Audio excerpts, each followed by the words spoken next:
Assalamualaikum warahmatullahi wabarakatuh. Kami pada kesempatan kali ini dari kelompok 3, yaitu yang beranggotakan Bala Zenita dan saya Indriani, akan mempresentasikan makalah yang berjudul Sejarah Perkembangan Problematika dan Unsur-unsur Penyebab Bentuk Wakaf Baru pada mata kuliah Manajemen Wakaf Produktif dengan dosen pengampu Pak Beni.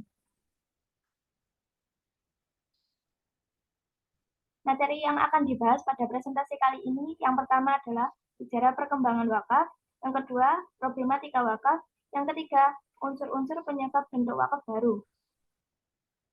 Materi yang pertama yaitu sejarah perkembangan wakaf yang akan dijelaskan oleh teman saya yaitu Mbak Bella. Saya persilahkan. Baik, terima kasih. Membahas mengenai sejarah perkembangan wakaf. Wakaf menjadi bentuk ibadah yang sudah mengacu pada kesejahteraan umat manusia, terlebih umat Islam itu sendiri. Wakaf menjadi syariat yang sudah disampaikan dan dianjurkan oleh Rasulullah SAW. Terdapat banyak masa perkembangan wakaf yang diantaranya yaitu seperti berikut. Yang pertama ada masa sebelum Islam, yang kedua ada masa Rasulullah dan Khulafaur Rasyidin, yang ketiga ada masa dinasti Islam. Yang pertama, masa sebelum Islam yaitu pada masa pemerintahan Raja Rims kedua, di zaman Mesir kuno terdapat tanah yang menjadi milik kerajaan dan juga para kelompok elit yang kemudian dihibahkan atau diberikan kepada para tokoh agama yang diberi kebebasan untuk mengelola seperti didirikannya untuk tempat ibadah ataupun juga untuk kebutuhan masyarakat miskin lainnya. Dalam pandangan Islam, praktek ini para ulama muslim berpendapat bahwa bangunan Ka'bah tersebut merupakan konsep wakaf. Sesuai dengan Quran Surat Ali Imran yang ayat 96 yang berisikan bahwa Ka'bah merupakan rumah ibadah pertama yang dibangun untuk umat manusia di seluruh dunia. Kemudian yang kedua yaitu masa Rasulullah dan Khulafaur Rasyidin. Pada masa Rasulullah ini terdapat dua pendapat. Yang pertama, wakaf dilakukan ketika Rasulullah yang mewakafkan tanahnya, yang kemudian dibangun Masjid Kuba. Kemudian untuk pendapat yang kedua, yaitu dilaksanakannya syariat wakaf pertama kali ialah oleh Umar bin Khattab, yang mewakafkan tanahnya, yang kemudian disusul dengan para sahabat lainnya.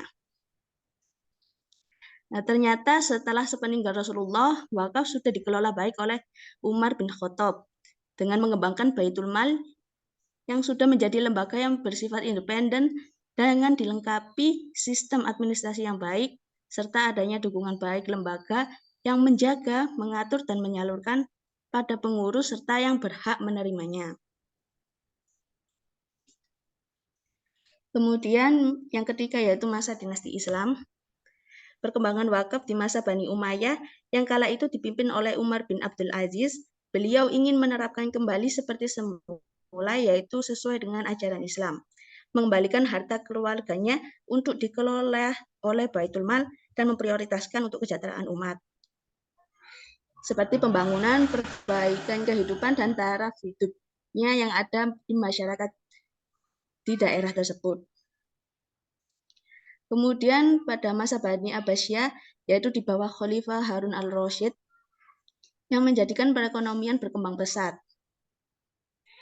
Karena Baitul Mal yang dikelola dengan adanya segala jenis pendapatan negara yang dialokasikan untuk riset-riset atau penelitian ilmiah, biaya penerjemah buku, dan untuk biaya pertahanan serta pengeluaran rutin pegawai.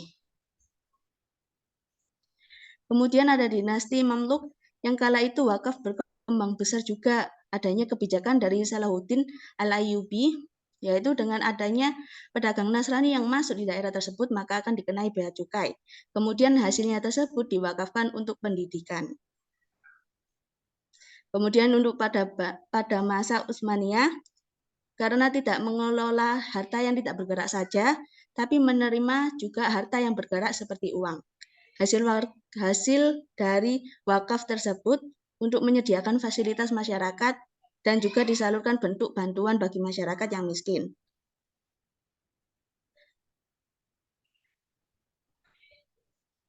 Bisa di next.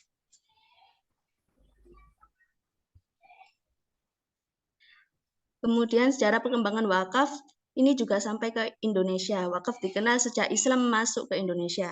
Namun masih adanya ketertinggalan pengelolaannya tidak seperti negara muslim lainnya.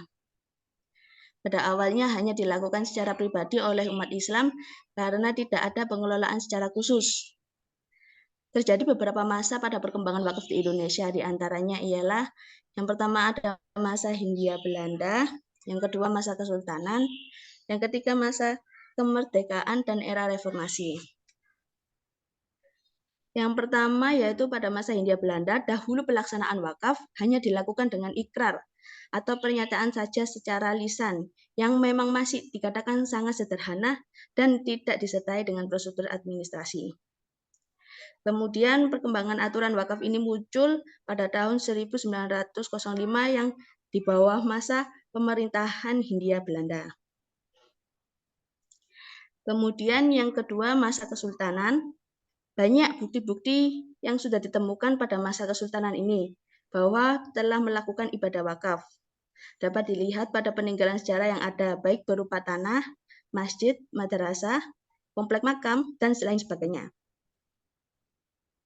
Sebagai di antaranya contoh yaitu yang pertama ada Masjid Al-Falah di Jambi berasal dari tanah Sultan Toh Saifuddin. Kemudian ada masjid di Demak wakaf dari Raden Patah. Dan ada Masjid Menara di Kudus yang wakaf dari Sunan Muria dan lain sebagainya. Kemudian yang ketiga pada masa kemerdekaan dan era reformasi. Wakaf di masa kemerdekaan mulai mendapatkan perhatian secara khusus dari pemerintahan nasional melalui Departemen Agama. Kemudian Direktorat Pengembangan Zakat dan Wakaf mengusulkan untuk membentuk suatu Badan Wakaf Indonesia atau yang biasa disingkat dengan BWI. BWI ini bukan dilahirkan untuk mengambil alih wakaf yang sudah dikelola oleh nadir-nadir sebelumnya. Lahirnya BWI dengan tujuan memajukan dan mengembangkan perwakafan di Indonesia sesuai dengan UU, yaitu yang pertama ada pembinaan nadir, yang kedua mengelola dan mengembangkan aset wakaf dalam skala nasional maupun internasional, yang kemudian mengganti dan memberhentikan nadir, dan yang terakhir memberikan pertimbangan dan persetujuan kepada pemerintah dalam hal aset wakaf yang dilakukan seperti halnya aset swap atau tukar aset, serta pertimbangan lainnya yang dianggap perlu berkenaan dengan kebijakan perwakafan. Bisa di next. Yang kedua ada problematika wakaf. Wakaf yang pada umumnya berupa tanah dan sayangnya tanah wakaf tersebut belum dikelola secara produktif, sehingga wakaf di Indonesia belum dapat berperan dalam memberdayakan ekonomi umat. Berbagai masalah kerap terjadi terkait tanah wakaf.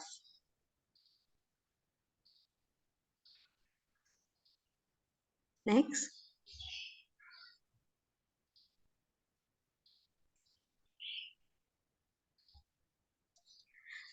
Adanya problematika wakaf yaitu diantaranya yang pertama kurangnya sosialisasi. Karena masyarakat yang masih belum memahami wakaf secara baik dan benar, sehingga tidak terlalu mementingkan bagaimana peran wakaf yang sangat penting untuk di kehidupannya. Kemudian yang kedua, pengelolaan dan manajemen yang memang masih cukup memprihatinkan karena pengelolanya yang masih juga belum paham mengenai bagaimana mengolah wakaf secara efektif dan efisien. Kemudian yang ketiga, objek wakaf dan komitmen nadir.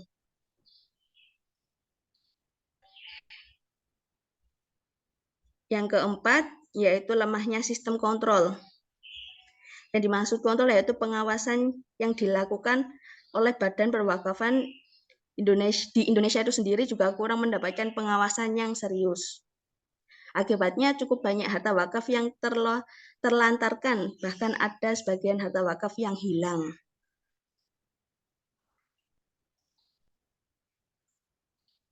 Bisa di next.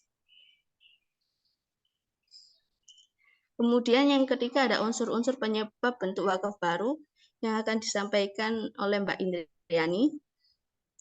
Saya persilahkan. Iya, untuk materi selanjutnya yaitu unsur-unsur penyebab bentuk wakaf baru.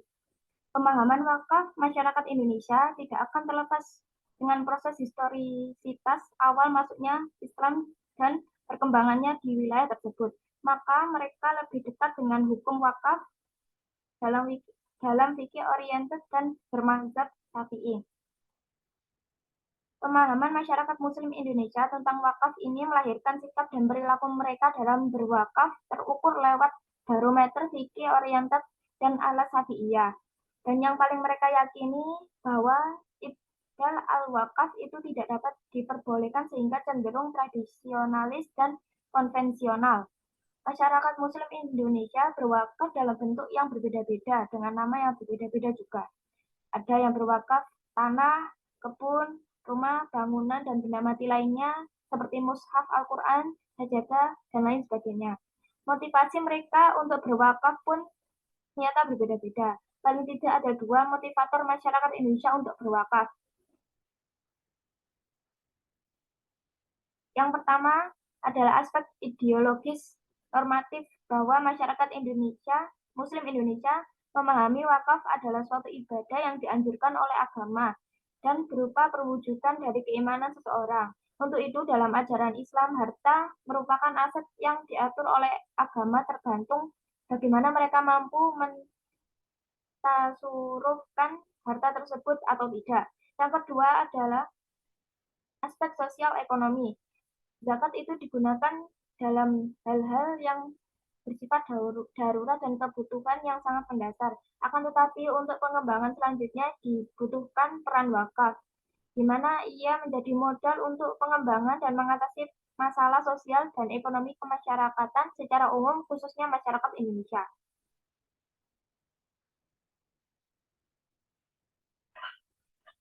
Pemahaman masyarakat Indonesia yang bersifat fikih oriented dan bercorak Syafi'iyah tersebut melahirkan berbagai dampak sebagai berikut. Yang pertama, melahirkan pemahaman lama. Yang kedua, pemahaman masyarakat bersifat konvensional. Yang ketiga, banyak kasus sengketa. Yang keempat, pemahaman wakaf melahirkan nazar tidak profesional.